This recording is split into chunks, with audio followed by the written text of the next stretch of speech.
Abi baskı yaptılar. Koşun buraya.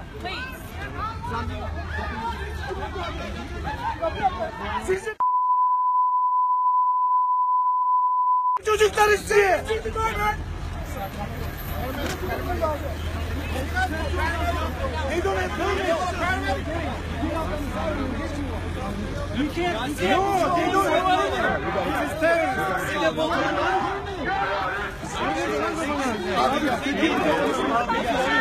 Polisler falan yok mu burada ya? Biz terörist.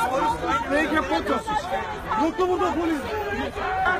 Recep Tayyip Erdoğan! Recep Tayyip Erdoğan! Recep Tayyip Erdoğan! Terörist! Erdoğan!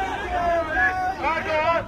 Recep Tayyip Erdoğan! Recep Tayyip Erdoğan!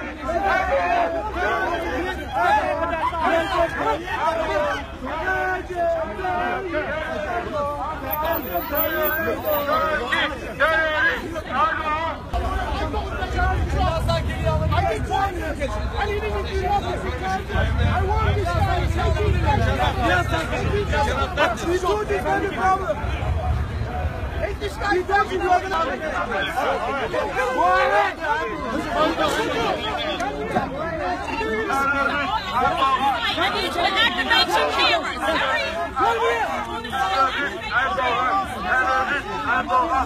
cameras. Erdoğan!